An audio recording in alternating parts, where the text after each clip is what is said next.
স্বাভাবিকভাবে মানুষ যখন যতটা উঁচু জায়গায় দাঁড়ায় চারদিকে বেশি দেখা যায়। কুমিল্লায় যখন সর্বপ্রথম সালাউদ্দিন হোটেলের পাশে কুমিল্লা মেডিকেল সেন্টারের পুরাতন ভবনটা, এইটা 6 তলা বিল্ডিং হয়েছিল, তখন আমরা ক্লাস 4-এ বা 5-এ পড়ি স্কুলে, ঠাকুরপাড়া রামকৃষ্ণ প্রাইমারি স্কুলে আমি পড়ি। আমার মনে আছে এই সময় এই 6 তলা বিল্ডিংটা হয়েছিল। আমরা প্রতিদিন স্কুলের এই বাচ্চারা আমরা বিকালবেলা এই 6 তলা বিল্ডিংটার নিচে দাঁড়াইতাম আর দারোয়ানরে অনুরোধ করতাম, আরে ভাই ভাই উপরে উঠুন, এই ছাদটা উঠুন। ছাদে উঠা একটা দৌড় দিয়া ছাদে উঠা সবটা কুমিল্লা দেখতাম। আবার নাইমা পরের দিন স্কুলে গল্প করতাম যে কালকে 6 তলা বিল্ডিং এর ছাদে উঠছি। মানে এটা মনে করতাম যে একটা আটলান্টিক আরে কি হিমালয় বিজয় আর কি। তাইলে উঁচা জায়গার থেকে চারদিকে দেখা যায় বেশি।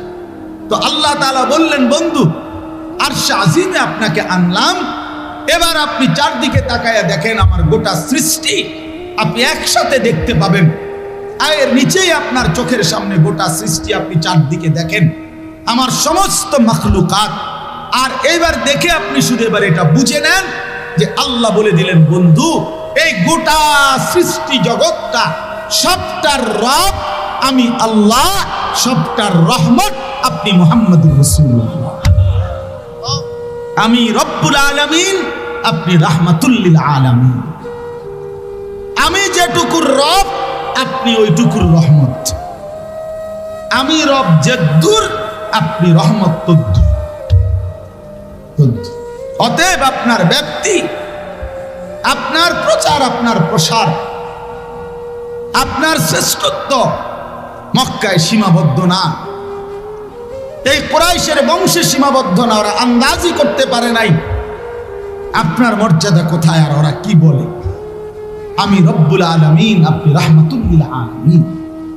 প্রিয় বন্ধু আমার, বাপ আমার, ভাই আমার, সময় তো কম, এখান থেকে আমি এই একটা কথাই শুধু বলতে চাই 1 নম্বরে, সেটা হলো এত বড় শ্রেষ্ঠতম রাসূল, এত বড় মর্যাদাপূর্ণ রাসূল যাদেরকে আল্লাহ দিলেন, যে উম্মত এত বড় দামি নবীকে নিজের নবী হিসাবে পেল, নিজের রাসূল হিসাবে পেল, সেই উম্মত প্রতিনিয়ত জীবন চলার পথে প্রতিনিয়ত আল্লাহর নবী সাল্লাল্লাহু আলাইহি সাল্লামের শ্রেষ্ঠত্ব জানবার পরেও সকল গুণে সর্বগুণে গুণান্বিত তিনি। রূপে গুণে, চেহারায়, সৌন্দর্যে, চলনে বলনে, আচরণে, উচ্চারণে, লেবাসে, পোশাকে, হাসিতে, কান্নায়, হাঁটায়, চলায়, কথায়, বার্তায়, হর জবান আর হর লম্হা, প্রতি মুহূর্ত তিনি সর্বশ্রেষ্ঠ, সবচেয়ে সুন্দর। 1450 বছর ধরে এই পৃথিবীর আপনজন, দুশ্মন, ইমানদাররাও এই নবীর জীবনী পরীক্ষা করেছে।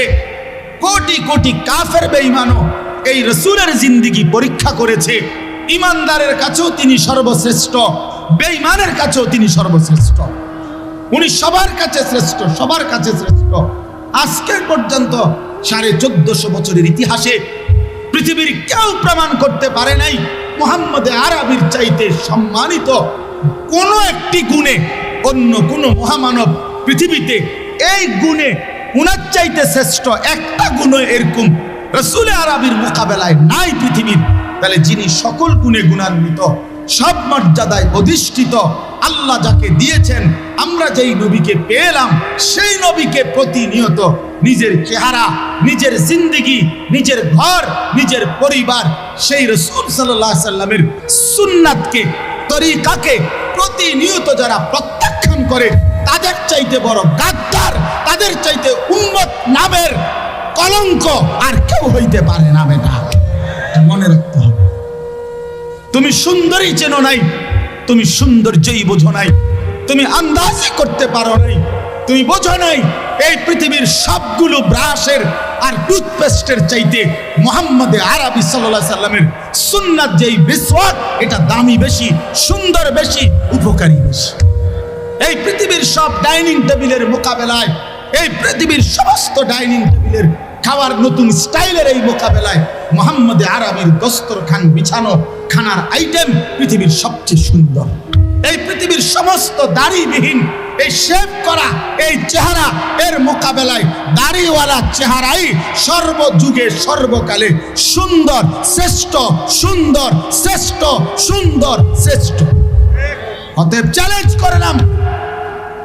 করলাম কোন মুসলমানের বাচ্চা যদি ইনশাআল্লাহ প্রমাণ করো দাড়িবিহীন এই শেভ করা চেহারা দাড়িওয়ালার চাইতে বেশি সুন্দর, কোন যুক্তিতে, কোন পয়েন্টে, কোন গবেষণায়, কোন কিছুতে, কোন ব্যক্তির দৃষ্টিতে, পৃথিবীর কোন দার্শনিক, পণ্ডিত, গবেষক, চাই সে কাফের হোক, চাই সে বেঈমান হোক, চাই সে মুরতাদ হোক, এমন কোন মুরতাদেও নাই পৃথিবীতে যে প্রমাণ করতে পারবে দাড়িবিহীন চেহারা দাড়িওয়ালার চাইতে সুন্দর বেশি।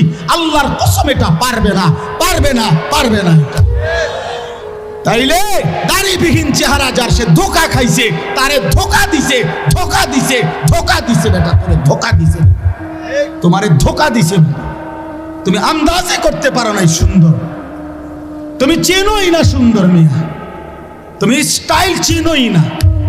এটা স্টাইল, এটা স্যাটাইল, মানে এস উচ্চারণ করলে যেটা হয় এটা হতেই পারে না। রাসূলুল্লাহ সাল্লাল্লাহু আলাইহি সাল্লামের সৌন্দর্য সবচেয়ে সুন্দর। তিনি হাসলেও সুন্দর, তিনি কাঁদলেও সুন্দর, তিনি হাঁটলেও সুন্দর, তিনি বসলেও সুন্দর, তিনি কথা বললেও সুন্দর, তিনি চুপ থাকলেও সুন্দর, তিনি তাকাইলেও সুন্দর, তিনি নজর নামাইলেও সুন্দর, তার দিকে তাকাইলেও সুন্দর, তিনি খাইলেও সুন্দর, হাত ধুইলেও সুন্দর, তিনি বাথরুমে ঢুকতেও সুন্দর, বাথরুম থেকে বের হলেও সুন্দর, তিনি মসজিদে ঢুকতেও সুন্দর, তিনি মসজিদ থেকে বসতেও সুন্দর। তার দিকে তাকাইতো যারা, তো তাদের কলিজা ঠান্ডা হয়ে যেত। শত শত সাহাবী এমন ছিল যারা কলিজার দুঃখ বেদনা মুছাইতো নবী সাল্লাল্লাহু আলাইহি সাল্লামের মুবারক চেহারা দেখে দেখে, চেহারা দেখে দেখে। পবিত্র কোরআনুল কারীমের 15 নম্বর পারা 17 নম্বর সূরা, সূরাটির নাম হচ্ছে সূরায়ে বনী ইসরাইল। এই বনী ইসরাইল সূরার প্রথম আয়াত আপনাদের সামনে এই মাত্র আমি তেলাওয়াত করলাম। মূলত এই আয়াতটি আমাদের প্রিয় নবী সাল্লাল্লাহু আলাইহি ওয়াসাল্লামের জীবনের ঐতিহাসিক, স্মরণীয় এবং অত্যন্ত মর্যাদাপূর্ণ মেরাজের ঘটনা সম্পর্কিত, মেরাজের প্রতি আলোচনা সম্বলিত আয়াত কোরআনুল কারীম। এই আয়াতের মাধ্যমে আল্লাহ তাআলা প্রিয় নবী সাল্লাল্লাহু আলাইহি ওয়াসাল্লামের মেরাজ এর প্রথম অংশ এই আয়াতের মধ্যে আলোচনা করেছেন। 27 নম্বর পারায় আরেকটা সূরা আছে, সূরায়ে নাজম। ওই সূরার মধ্যে কয়েকটি আয়াতে মেরাজের দ্বিতীয় অংশ নিয়ে আল্লাহ তাআলা আলোচনা করেছেন। এই দুই সূরার অংশ মিলে কোরআনুল কারীমে মেরাজ থেকে আলোচনা। হাদিসের মধ্যে, বিশুদ্ধ হাদিস গ্রন্থে তাফসীরে ইবনে কাসিরের মধ্যে আছে আল্লাহ নবী সাল্লাল্লাহু আলাইহি ওয়াসাল্লামের প্রায় 20 জনের চাইতে বেশি সাহাবী থেকে মেরাজ সম্পর্কিত বিশুদ্ধ সহিহ সনদে হাদিস বর্ণিত আছে। এই হিসাবে রাসূলুল্লাহ সাল্লাল্লাহু আলাইহি ওয়াসাল্লামের জীবনের এই ঐতিহাসিক ঘটনাটি কোরআন এবং সুন্নাহ দ্বারা প্রমাণিত এবং উলামায়ে কেরাম এই কথার উপরে ইজমা যে রাসূলুল্লাহ সাল্লাল্লাহু আলাইহি ওয়াসাল্লামের এই ঘটনাটি এটি শতভাগ সত্য এবং এটা রাসূলুল্লাহ সাল্লাল্লাহু আলাইহি ওয়াসাল্লামের জিন্দেগীর একটি অন্যতম মুজিজা। তো পুরা ঘটনাটা বিস্তারিত বলা এটা আমার উদ্দেশ্য না এবং সেইটুকু সময়ও নাই, আমারও মাকসাদ না। শুধু কেবল এই মেরাজকে সামনে রেখে অল্প একটু সময়, এটুকু সময় ছাড়া আসলে আমার মিলানোর সুযোগ ছিল না। এই মাহফিল বলা যায় এখন আমাদেরই মাহফিল। আমি নিজেও যেহেতু এই মসজিদে এখন জুমার নামাজ পড়াই, সেই হিসাবে মাদ্রাসার মাহফিল এটা আমাদেরই মাহফিল। তো আপনাদের সামনে আমি অল্প একটু সময় এই বিষয়টা নিয়ে সামান্য কয়েকটি কথা আলোচনা করতে চাই। আল্লাহ তাআলা আমাদের প্রিয় নবী সাল্লাল্লাহু আলাইহি ওয়াসাল্লামকে দুনিয়া এবং আখিরাত উভয় জাহানেই মর্যাদা দান করেছেন। উভয় জাহানে, দুনিয়াতেও আল্লাহ তাআলা নবী সাল্লাল্লাহু আলাইহি সাল্লামকে অনেক মর্যাদা দিয়েছেন, আখিরাতেও নবীজি সাল্লাল্লাহু আলাইহি সাল্লামের জন্য অনেক মর্যাদা নির্ধারণ করে রেখেছেন। দুনিয়ার মধ্যে আল্লাহ তাআলা নবী সাল্লাল্লাহু আলাইহি সাল্লামকে বিভিন্নভাবে সম্মানিত করেছেন, আর আখিরাতের সম্মান বরাদ্দ আছে। কোরআনুল কারীমের মধ্যে একটা আয়াত আছে, আমরা সবার কাছে প্রসিদ্ধ, ইন্না আ'তাইনাকাল কাউসার। এই কাউসার শব্দের দুই অর্থ তাফসীরে আছে। একটা হলো মহান আল্লাহ পাক রব্বুল আলামিন বলেন, আমি আপনাকে, মানে নবীজিকে বলতেছেন, আমি আপনাকে কাউসার দান করেছি। এইটার প্রথম অর্থ তো হলো হাসরের ময়দানে নবী সাল্লাল্লাহু আলাইহি সাল্লামের জন্য আল্লাহ তাআলা হাউজে কাউসার নামে বিশেষ যেই নহর নবী সাল্লাল্লাহু আলাইহি সাল্লামের জন্য নির্ধারণ করেছেন, যেখান থেকে নবী সাল্লাল্লাহু আলাইহি সাল্লাম তার ঈমানদার উম্মতদেরকে ওই হাউজে কাউসারের পানি পান করাবেন। নবী সাল্লাল্লাহু আলাইহি সাল্লাম বলছেন, ওই পানি যে একবার পান করবে লাম ইয়াযমা আবাদান, সে আর কখনোই তৃষ্ণার্ত হবে না, আর কখনোই তার তৃষ্ণা হবে না। অত্যন্ত ফজিলতপূর্ণ হাউজে কাউসার, এইটা একটা অর্থ। তাহলে এটা নবী সাল্লাল্লাহু আলাইহি সাল্লামের আখিরাতের মর্যাদা। আর এই আয়াতের আরেকটা অর্থ আছে, কাউসার শব্দের অর্থ হলো আল খাইরুল কাসীর। খাইরে কাসীর মানে অগণিত কল্যাণ। ইন্না আ'তাইনাকাল কাউসার অর্থ হলো আমি আপনাকে অগণিত কল্যাণ দান করেছি। এই অগণিত কল্যাণের তাফসীরে দুনিয়াবি অনেক কল্যাণ, আখিরাতের অনেক কল্যাণ আল্লাহ তাআলা নবী সাল্লাল্লাহু আলাইহি সাল্লামকে দিয়েছেন, সেইগুলোর উল্লেখ আছে। তাহলে এই জন্য এই আয়াতের দ্বারা আল্লাহ তাআলা বুঝাইছেন, আমি আপনাকে দুনিয়া আখিরাতের অগণিত কল্যাণ দান করেছি। কোরআনুল কারীমের মধ্যে আছে, আল্লাহ তাআলা বলেন, ওয়ালাল আখিরাতু খায়রুল লাকা মিনাল উলা। এটাও নবীজিকে লক্ষ্য করে আল্লাহ তাআলা বলেছেন যে বন্ধু, আপনাকে আমি আখিরাতে যে সম্মান, ইজ্জত, কল্যাণ রেখেছি, তা দুনিয়ায় যা দিয়েছি তার চাইতেও কোটি গুণে বেশি উত্তম। তাহলে এর দ্বারা দুই কথা বোঝা গেল, এক, দুনিয়াতে আপনাকে সম্মান দিয়েছি, আখিরাতে দেব। হ্যাঁ, দুনিয়ায় যত সম্মান দিছি তার চাইতে আখিরাতের সম্মান আরো বেশি উত্তম। তবে দুনিয়াতেও সম্মান আল্লাহ তাআলা নবী সাল্লাল্লাহু আলাইহি সাল্লামকে দিয়েছেন, এটাও এই কথার দ্বারা স্পষ্ট বোঝা যায়। হাদিসের মধ্যে এবং কোরআনের মধ্যে আল্লাহ নবী সাল্লাল্লাহু আলাইহি সাল্লাম, নবীজি নিজেই নিজের এবং উম্মতের অনেক বৈশিষ্ট্য দুনিয়াবি আল্লাহ তাআলা ওনাকে নবীজির ভালোবাসায় আমাদের জন্য অনেক কল্যাণ দান করেছেন, এটার বর্ণনা নবী সাল্লাল্লাহু আলাইহি সাল্লাম উল্লেখ করছে। যেমন উল্লেখ করে ছোট্ট দুই তিনটা বলি।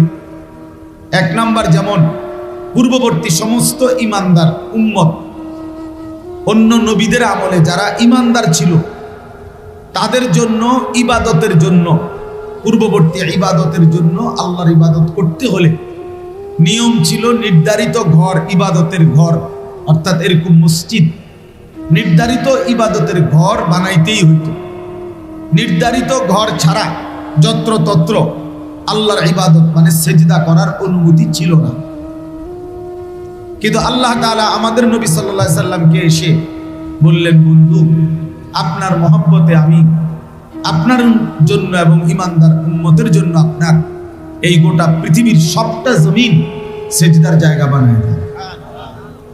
ওয়াজুইলাত লিয়াল আরদু মাসজিদাও ওয়া তাহুরা, গোটা পৃথিবীর সবটা জমিন সেজদার জন্য অনুমতি দিলাম, এবং গোটা পৃথিবীর সবটা মাটি পানির অবর্তমানে পবিত্রতা অর্জনের জন্য তায়াম্মুমের অনুমতি দিলাম। তাহলে এইটা আমি আল্লাহ তাআলা আপনার জন্যই দিলাম, আপনার উম্মতের জন্যই দিলাম। পূর্ববর্তী উম্মতের জন্য যুদ্ধে কাফেরদের সাথে যুদ্ধ করার পরে যুদ্ধলব্ধ যেই সম্পদ পাওয়া যাইত এটারে গনিমত বলে। এই শব্দ আপনারা অনেকে শুনছেন। এই যুদ্ধলব্ধ সম্পদ গনিমত পূর্ববর্তী নবীর উম্মতদের জন্য ব্যবহার করা, ভক্ষণ করা অনুমতি ছিল না। নির্ধারিত জায়গায় রেখে আসতে হইতো, রাখতে হইতো একসাথে স্তূপ করে, আসমানি আগুন এসে সেটা নিভায় জ্বালায় দিত। অর্থাৎ ইমানদারদের জন্য ব্যবহারের অনুমতি ছিল না।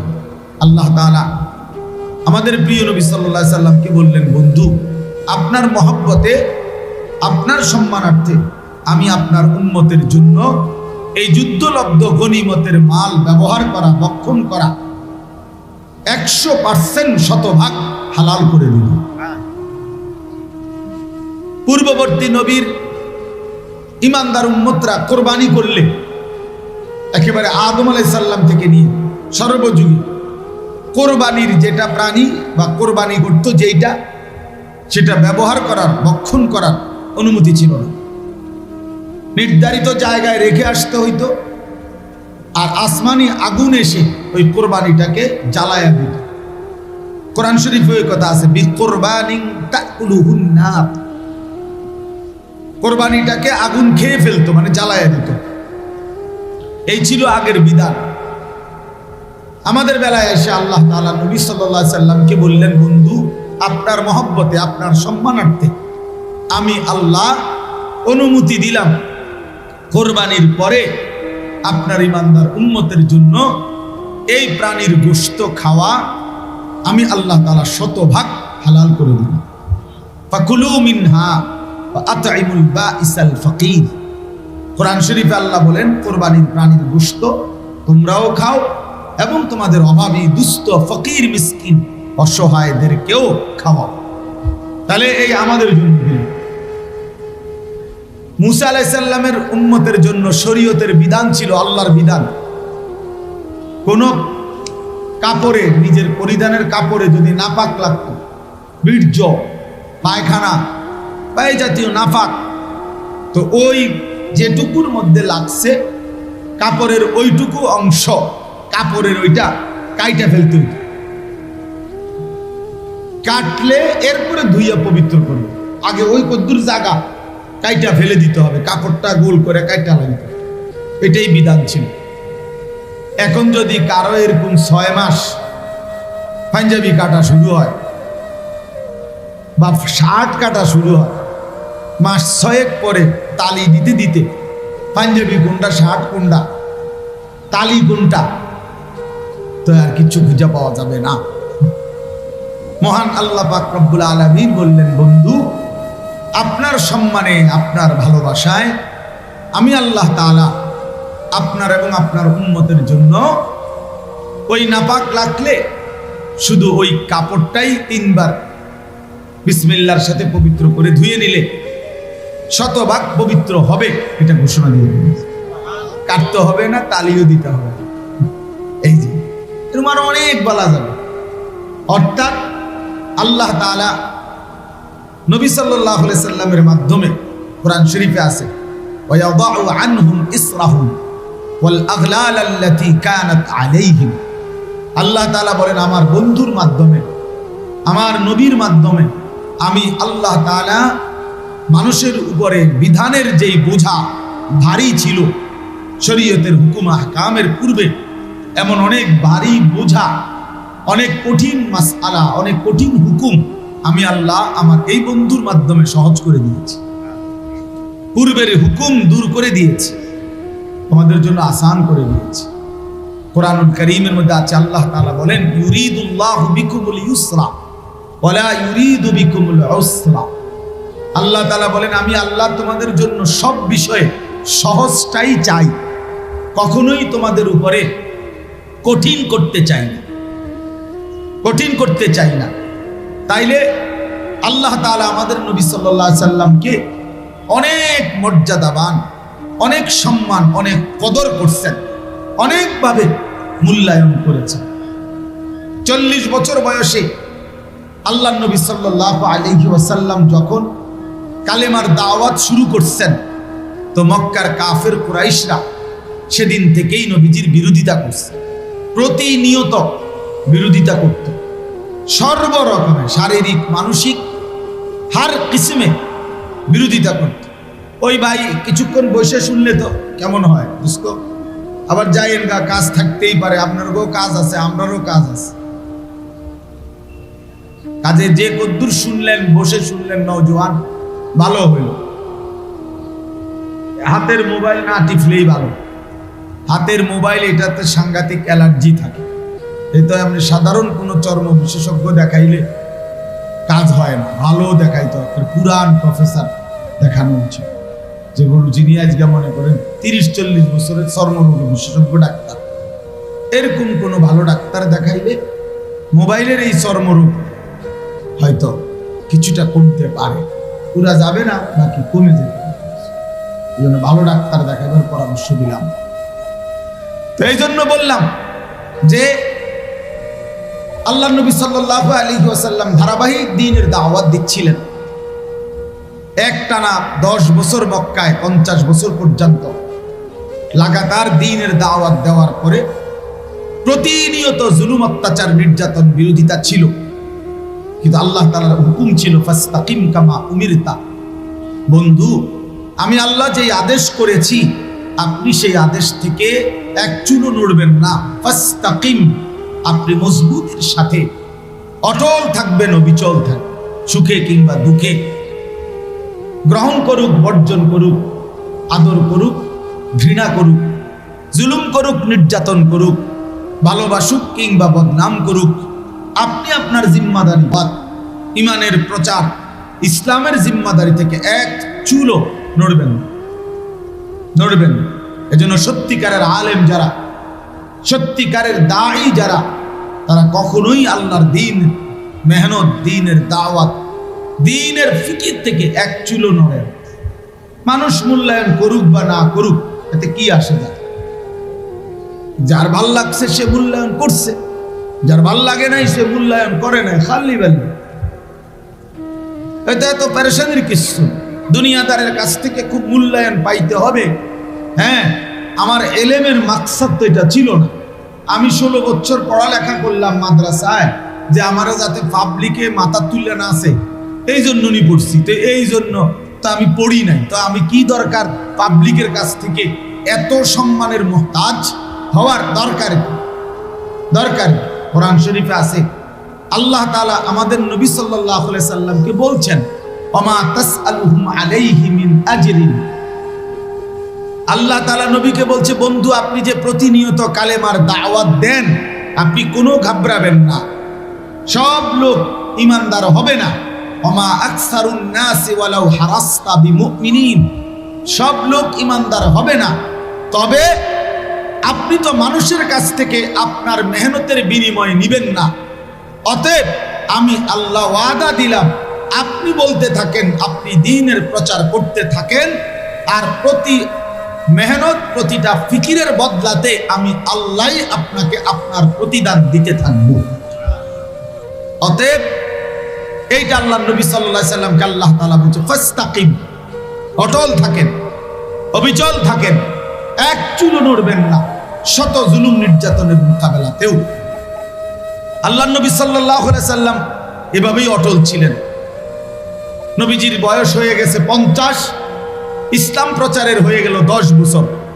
এই 10ম বছর নবীজির চাচা আবু তালেব তিনি ইন্তেকাল করছেন। তার 5-7 দিন পরে স্ত্রী খাদিজা রাদিয়াল্লাহু তাআলা আনহা তিনি ইন্তেকাল করছেন। এই দুইজন আপন মানুষ নবীজির ইন্তেকাল করছেন নবুয়তের 10ম বছর। 11তম বছর আল্লাহ নবী সাল্লাল্লাহু আলাইহি সাল্লামের উপরে ইনাদের ইন্তেকালের কারণে মক্কার কাফেররা জুলুম, নির্যাতন, অত্যাচার খুব বাড়ায় দিছে নবীজির উপরে। তো আল্লাহ নবী সাল্লাল্লাহু আলাইহি সাল্লাম ওনার একজন পালক পুত্র ছিল খাদেম, হযরত যায়েদ ইবনে হারেসা, উনাকে সাথে নিয়ে পার্শ্ববর্তী তায়েফ নগরীতে আল্লাহ নবী সাল্লাল্লাহু আলাইহি সাল্লাম গেছেন ইসলাম প্রচার করতে। যেহেতু এখানে ভীষণ কষ্ট হচ্ছে, এজন্য পার্শ্ববর্তী তায়েফ গেছিলেন ইসলামের দাওয়াত দেওয়ার জন্য। সেখানেও তিনি লম্বা সময় অনেক দিন যাবৎ কালেমার দাওয়াত দিছেন, কিন্তু একটি লোকও আল্লাহ নবী সাল্লাল্লাহু আলাইহি সাল্লামের কালেমা গ্রহণ করে নাই, বরং সমস্ত বেঈমানরা নবীজিকে প্রত্যাখ্যান করে শেষ পর্যন্ত তায়েফের কাফের সর্দাররা তাদের বাচ্চা ছেলেপেলেদেরকে, কিশোর নওজোয়ানদেরকে লাগায়া দিছে যে এই লোকটা নাউজুবিল্লাহ পাগল, যত পারো পাথর মেরে তারে তাড়িয়ে দেয়। তো তায়েফের ছেলেরা নেতার আদেশ পেয়ে, ভাই ভিতরে কথা বলেন না, প্যান্ডেলে যারা বসছেন কথা বলেন না পরস্পর, এত ফালতু অভ্যাস এটা ঠিক না। বললাম মোবাইল টিপবেন না, আপনার কোনো কাজ থাকলে কথা থাকলে বাইরে যথেষ্ট জায়গা আছে, সেখানে গিয়ে কথা বলেন। ওই প্যান্ডেলে আপনার নিজস্ব কথার জন্য দেওয়া হয় না। তো এই কারণে শুনেন, আল্লাহ নবী সাল্লাল্লাহু আলাইহি সাল্লামকে অজরে তায়েফের বাচ্চারা পাথর মারছে। পাথর মারার পরে নবী সাল্লাল্লাহু আলাইহি সাল্লামের সারা দেহ রক্তাক্ত হয়ে গেছে। এই পরিমাণ রক্ত ঝরছে, হযরত যায়েদ বলেন আল্লাহ নবী সাল্লাল্লাহু আলাইহি সাল্লামের জুতা মুবারক তার পায়ের সাথে এইভাবে জমাট বাইধা গেছে, আমি যায়েদ নবীজির জুতা মুবারক খুলতে পারতেছিলাম না, সারা দেহের মধ্যে রক্তাক্ত হয়েছে। হযরত যায়েদ বলেন আমি নবীজির পবিত্র দেহের রক্ত আমার গায়ে মাখতেছিলাম, এভাবে রক্ত ঝরছে। আল্লাহ নবী সাল্লাল্লাহু আলাইহি সাল্লাম এই রক্তাক্ত দেহ নিয়ে তায়েফ থেকে মক্কায় ফিরে আসছেন।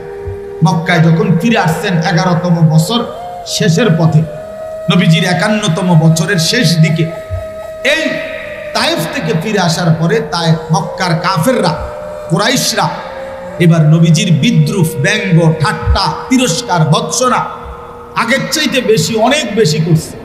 তারা এখন বলতে লাগছে, মুহাম্মদ গত 10টা বছর 11টা বছর তুমি মক্কার জমিনেও দিনের তোমার কালেমার প্রচার করলা, উল্লেখযোগ্য কেউ তেমন বেশি লোক ঈমান আনেও নাই, বরং তোমার বিরোধিতাকারী বেশি। তুমি বহুভাবে এখানেও নির্যাতিত হইলা, এখন তায়েফে গেলা, সেখানেও তো তোমার কালেমা কেউই গ্রহণ করে নাই, তোমারে দূর দূর করে তাড়ায় দিছে, এমনকি বাচ্চারা পর্যন্ত তোমারে পাথর মারছে।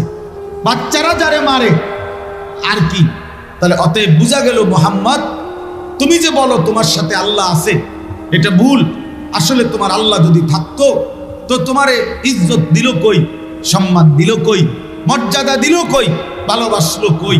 এইভাবে আজকে 11টি বছর তুমি বারবারই নির্যাতনের শিকার হচ্ছ, তাহলে বুঝাই গেল তোমার আল্লাহ তোমারে কই দিল ইজ্জত। তোমারে বাচ্চারাও পাথর মারে, তো তোমার এর চাইতে বড় বেইজ্জতি আর কি হইতে পারে?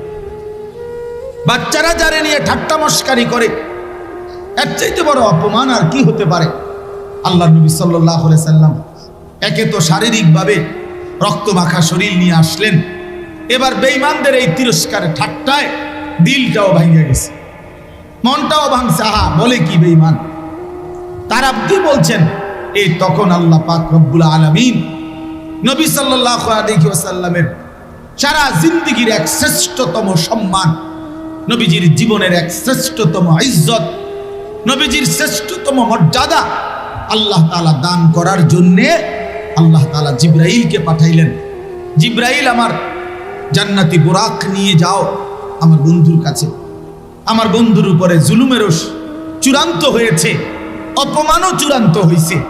আমার বন্ধুর প্রতি ফুটা রক্ত আমি দেখছি, আমার বন্ধুর প্রতি ফুটা চোখের পানি ঝরছে, আমি তাও দেখছি। তায়েফের রক্ত দেখেছি, মক্কার জুলুমও দেখেছি। আর এই বেঈমানরা বলতেছে আমি নাকি আমার বন্ধুকে ইজ্জত দেই নাই, সম্মান দেই না। যাও জিবরাইল দোস্তকে আমার আরশে আজিমের মেহমানখানায় নিয়ে আসো, আজকে আমি পৃথিবীকে দেখাবো, জগৎবাসী শুনবে, দেখবে আমার বন্ধুর ইজ্জত কি পরিমাণ হইতে পারে। সম্মান কাকে বলে, ইজ্জত কাকে বলে, মর্যাদা কাকে বলে, আমার দোস্তের আমি এটা দেখাবো। যাও নিয়ে আসো জিবরাইল, যাও জিবরাইল জমিন থেকে আমার বন্ধুকে 7 আসমান ভেদ করে আমার আরশে আজিমে পৌঁছিয়ে দাও। তায়েফের রক্ত আমি মাওলা নিজে মুছে দেব, চোখের প্রতি ফোঁটা পানি আমি আদর করে মুছে দেব। তো আল্লাহ তাআলার হুকুমে হযরতে জিবরাইল আলাইহিস সালাম এই মিনাল মসজিদিল হারামে ইলাল মসজিদিল আকসা, প্রথমত বুরাক থেকে চড়িয়ে হারাম মক্কার কাবা ঘরের চারদিকে যে মসজিদ গোলাকার, এটাকেই মসজিদে হারাম বলে। এই মসজিদে হারাম থেকে নবীজিকে বুরাকে চড়িয়ে এরপরে মসজিদে আকসা, যেটা বর্তমান ফিলিস্তিন, বাইতুল মুকাদ্দাস জেরুজালেম ফিলিস্তিনের একটি গুরুত্বপূর্ণ এলাকা, ওইখানের একটা মসজিদ মসজিদে আকসা আল্লাহ তাআলা যেটা সুলাইমান আলাইহিস সালামের মাধ্যমে, জিনদের মাধ্যমে নির্মাণ করাইছিলেন, এবং মক্কা এবং মদিনার পরে সর্বশ্রেষ্ঠ মসজিদ। এই মসজিদে আকসায় জিবরাইল আলাইহিস সালাম নবীজিকে নিলেন। ১৬ লক্ষ আম্বিয়া আদম থেকে ঈসা সমস্ত নবী ওই মসজিদে ওই রাত্রে, মেরাজের রাতে আল্লাহর হুকুমে উপস্থিত ছিলেন। নবীজি তাদেরকে নিয়ে 2 রাকাত নামাজের ইমামতি করেছেন। আর ওই মসজিদে আকসা থেকে 7 আসমানের ঊর্ধ্বে আল্লাহ তাআলার আরশে আজিমের মেহমান হলেন। তো আল্লাহ তাআলা সেখানে নিয়ে নবী সাল্লাল্লাহু আলাইহি সাল্লামকে বললেন, বন্ধু আনলাম, এই যে এখন এখানে যেখানে এনে দাঁড় করাইলাম দোস্ত, এটা আমার আরশের উপরে। এবার আপনি আপনার 2টা মর্যাদা শুধু বুঝেন বন্ধু। 1 নাম্বার হলো আপনি অনুভব করেন যে আমি আল্লাহ আপনাকে যেই জায়গায় এনে দাঁড় করাইলাম, এই জায়গায় আপনার কদমের নিচেই আমার গোটা সৃষ্টি জগৎ, আপনার উপরে আর কোনো সৃষ্টি নাই, আর কোনো মখলুকাত আমার এর উপরে নাই, উপরে আছি শুধু আমি আল্লাহ, আর আপনার কদমের নিচে গোটা সৃষ্টি। অতএব আপনার মর্যাদা কিয়ামত পর্যন্ত পৃথিবীবাসী শুনে নিবে, জেনে নিবে, বুঝে নিবে যে আমি আল্লাহর পরে গোটা সৃষ্টির উপরে আপনি মর্যাদা। বাদাস খুদা বুজুর্গ তুই কিসায়ে মুখতাসার, আল্লাহর পরে সমস্ত সৃষ্টির উপরে আপনার মর্যাদা, এটাই চূড়ান্ত কথা, এটাই সব কথার সারাংশ, এটাই খোলাসা, এটাই খোলাসা। আমি আপনাকে এই মর্যাদা দিলাম। 2, আল্লাহ তাআলা বললেন, বন্ধু এটা সবচেয়ে উঁচু জায়গা। এবার আপনি চারদিকে তাকান। স্বাভাবিকভাবে মানুষ যখন যতটা উঁচু জায়গায় দাঁড়ায় চারদিকে বেশি দেখা যায়। কুমিল্লায় যখন সর্বপ্রথম সালাউদ্দিন হোটেলের পাশে কুমিল্লা মেডিকেল সেন্টারের পুরাতন ভবনটা, এইটা 6 তলা বিল্ডিং হয়েছিল, তখন আমরা ক্লাস 4 বা 5 পড়ি স্কুলে, ঠাকুরপাড়া রামকৃষ্ণ প্রাইমারি স্কুলে আমি পড়ি। আমার মনে আছে এই সময় এই 6 তলা বিল্ডিংটা হয়েছিল। আমরা প্রতিদিন স্কুলের এই বাচ্চারা আমরা বিকালবেলা এই 6 তলা বিল্ডিংটার নিচে দাঁড়াইতাম, আর দারোয়ান রে অনুরোধ করতাম, আরে ভাই ভাই ওদের উপরে উঠুন, এই ছাদটা উঠুন। ছাদে উঠা একটা দৌড় দিয়া ছাদে উঠা সবটা কুমিল্লা দেখতাম। আবার নাইমা পরের দিন স্কুলে গল্প করতাম যে কালকে 6 তলা বিল্ডিং এর ছাদে উঠেছি। মানে এটা মনে করতাম যে একটা আটলান্টিক আরে কি হিমালয় বিজয় আর কি। তাইলে উঁচা জায়গার থেকে চারদিকে দেখা যায় বেশি। তো আল্লাহ তাআলা বললেন, বন্ধু আরশে আজিমে আপনাকে আনলাম, এবার আপনি চারদিকে তাকায়া দেখেন আমার গোটা সৃষ্টি আপনি একসাথে দেখতে পাবেন। আয়ের নিচেই আপনার চোখের সামনে গোটা সৃষ্টি আপনি চারদিকে দেখেন, আমার সমস্ত মখলুকাত। আর এবার দেখে আপনি শুধু এবার এটা বুঝে নেন যে আল্লাহ বলে দিলেন, বন্ধু এই গোটা সৃষ্টি জগৎটা সবটার রব আমি আল্লাহ, সবটার রহমত আপনি মুহাম্মদুর রাসূলুল্লাহ। আমি রব্বুল আলামিন, আপনি রাহমাতুল লিল আলামিন। আমি যেটুকুর রব আপনি ওইটুকুর রহমত। আমি রব যদ্দুর, আপনি রহমত তদ্দুর। অতএব আপনার ব্যাপ্তি, আপনার প্রচার, আপনার প্রসার, আপনার শ্রেষ্ঠত্ব মক্কায় সীমাবদ্ধ না, এই কুরাইশের বংশে সীমাবদ্ধ না। ওরা আন্দাজই করতে পারে নাই আপনার মর্যাদা কোথায় আর ওরা কি বলে। আমি রব্বুল আলামিন, আপনি রাহমাতুল লিল আলামিন।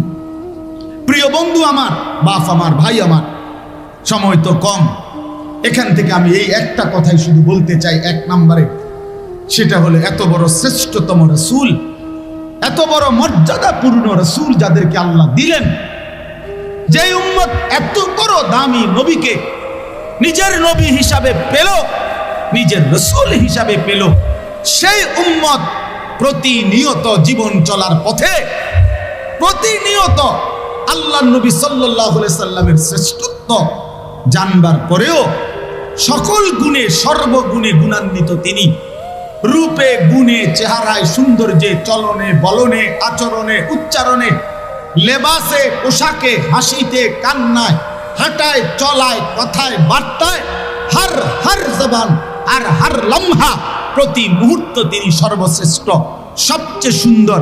1450 বছর ধরে এই পৃথিবীর আপনজন দুশ্মন ইমানদাররাও এই নবীর জীবনী পরীক্ষা করেছে, কোটি কোটি কাফের বেঈমানও এই রাসূলের জিন্দেগি পরীক্ষা করেছে। ইমানদারের কাছেও তিনি সর্বশ্রেষ্ঠ, বেঈমানের কাছেও তিনি সর্বশ্রেষ্ঠ। উনি সবার কাছে শ্রেষ্ঠ, সবার কাছে শ্রেষ্ঠ। আজকের পর্যন্ত 1450 বছরের ইতিহাসে পৃথিবীর কেউ প্রমাণ করতে পারে নাই মুহাম্মদ আরবির চাইতে সম্মানিত কোন একটি গুণে অন্য কোন মহামানব পৃথিবীতে এই গুণে উনার চাইতে শ্রেষ্ঠ একটা গুণ এরকম রাসূল আরবির। তাহলে যিনি সকল গুণে গুণান্বিত, সব মর্যাদায় অধিষ্ঠিত, আল্লাহ যাকে দিয়েছেন, আমরা যেই নবীকে পেলাম সেই নবীকে প্রতিনিয়ত নিজের চেহারা, নিজের জিন্দেগি, নিজের ঘর, নিজের পরিবার, সেই রাসূল সাল্লাল্লাহু আলাইহি সাল্লামের সুন্নাতকে, তরিকাকে প্রতিনিয়ত যারা প্রত্যাখ্যান করে তাদের চাইতে বড় গাদ্দার, তাদের চাইতে উম্মত নামের কলঙ্ক আর কেউ হইতে পারে না। বেটা মনে রাখতে হবে, তুমি সুন্দরী চেনো নাই, তুমি সৌন্দর্যই বোঝো নাই, তুমি আন্দাজি করতে পারো নাই, তুমি বোঝো নাই এই পৃথিবীর সবগুলো ব্রাশের আর টুথপেস্টের চাইতে মুহাম্মদ আরবি সাল্লাল্লাহু আলাইহি সাল্লামের সুন্নাত যেই মিসওয়াক, এটা দামি বেশি, সুন্দর বেশি, উপকারী বেশি।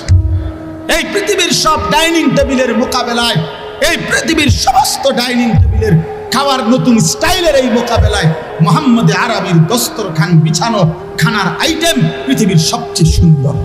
এই পৃথিবীর সমস্ত দাড়িবিহীন এই শেভ করা এই চেহারা এর মোকাবেলায় দাড়িওয়ালা চেহারাই সর্বযুগে সর্বকালে সুন্দর, শ্রেষ্ঠ, সুন্দর, শ্রেষ্ঠ, সুন্দর, শ্রেষ্ঠ। অতএব চ্যালেঞ্জ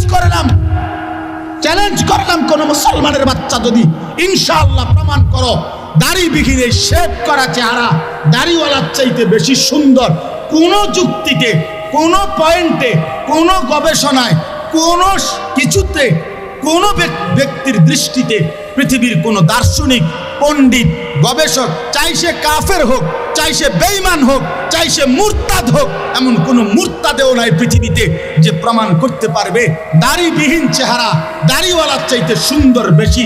আল্লাহর কসম এটা পারবে না, পারবে না, পারবে না।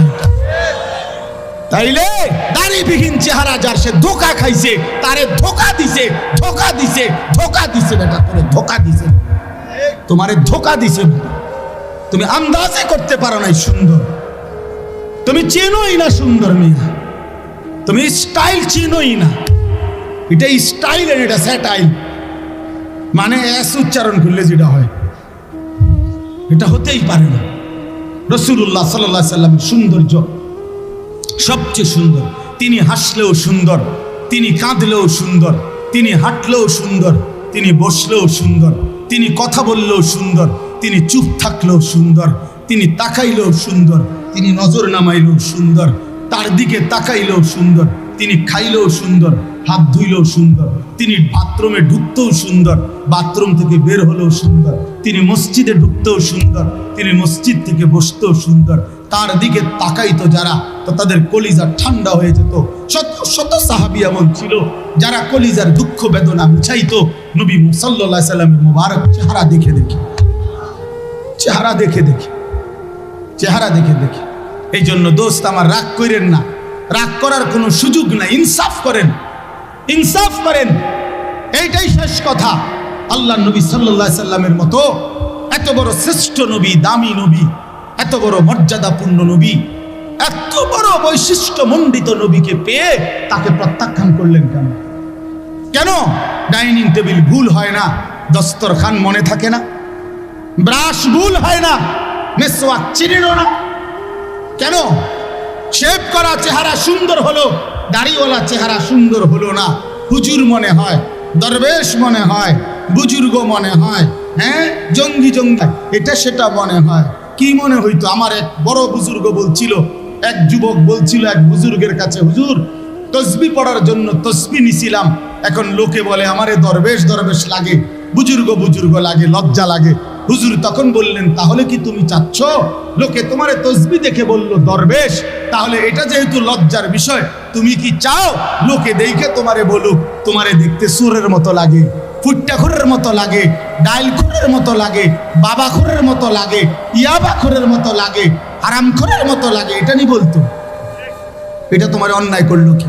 আল্লাহ তাআলা আমাদের প্রত্যেককে রাসূলুল্লাহ সাল্লাল্লাহু আলাইহি ওয়াসাল্লামের সুন্নাত মেনে নবীজিকে কদর করার, মেরাজকে কদর করার তৌফিক দান করেন। আমিন।